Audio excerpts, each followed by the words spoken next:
The only clue in history to be followed by catching the wrong train.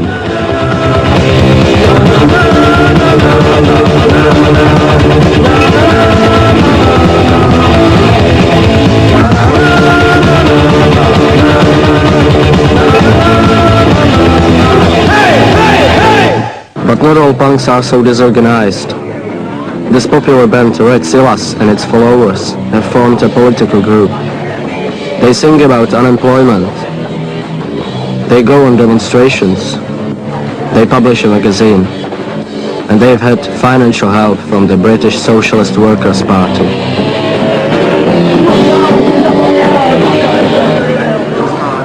Political meetings like this were banned before the revolution. Now punks meet like this to talk politics.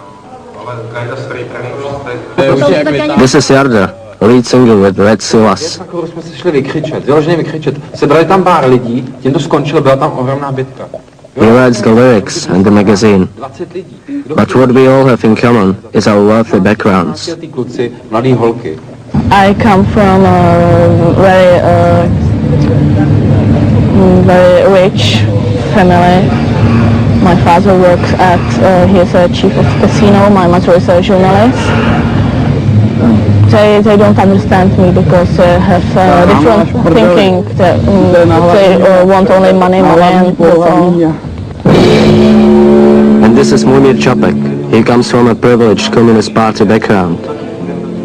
He's now punk.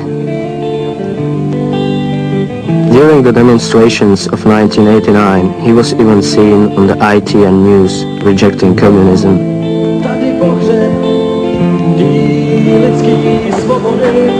He turned his back on his luxurious lifestyle for this. It's a squat on the outskirts of Prague.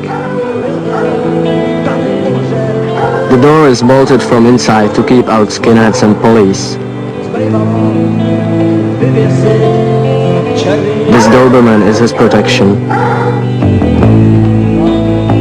I visited his squat. There's no water or heating. Sometimes there are 6 or 7 punks living here.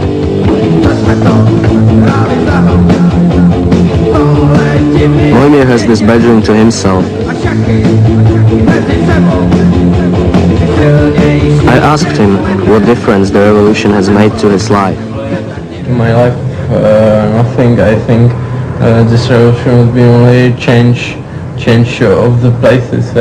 Change regimes. Change regimes. Before it was been the regime of arms, of the guns, and now it's regime and dictatorship of the money.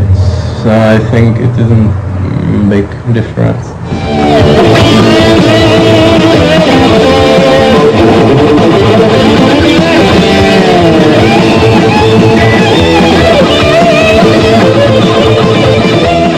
Punk is not judging Czechoslovakia because it's a different political situation and a different situation in society and people inside, I think.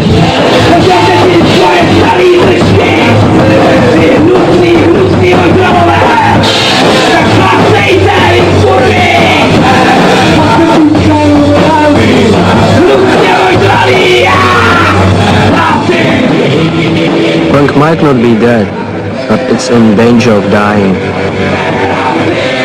More and more young people in Prague are rejecting the punk movement. They prefer something more extreme. Skinheads. Now skinheads, I think, are the true political movement.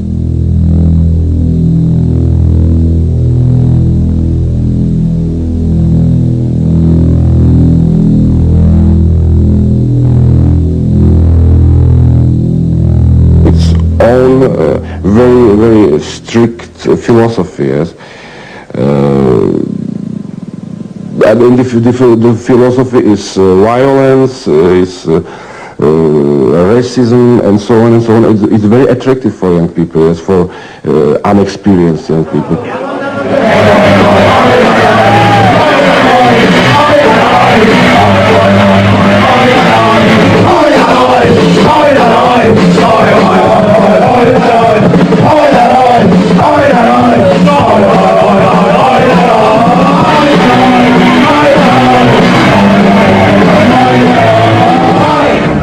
we were punk mostly.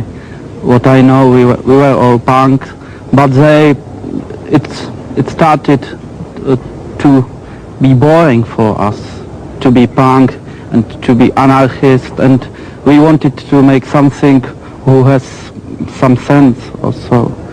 And problems with gypsies increased very quickly in the half of 80s, and for us skinheads were racial, what we knew from newspaper and so on. So we decided to be skinheads.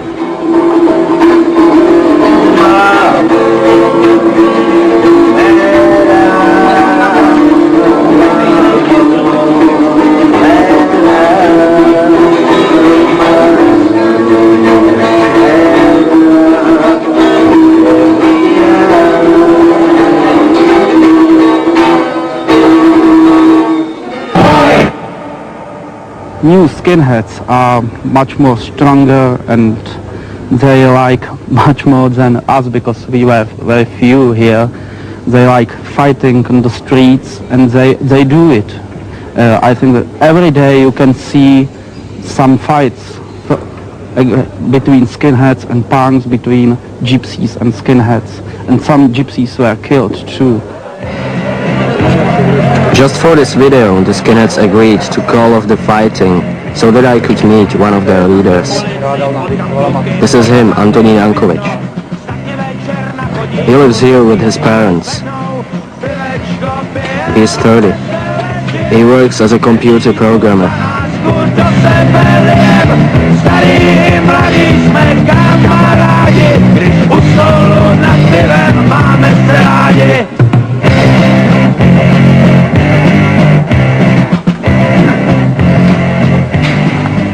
I went to ask Antonín about the growing skinhead movement. Before, I don't know, 86, we were only 20 in Prague. You know, very few. We were 20 in Prague, and when we started to attack gypsies, it wouldn't be a problem for them to kill us or to destroy us. But when they are now 400 or maybe more, I think more. It's a question of how many we were and how many they are now.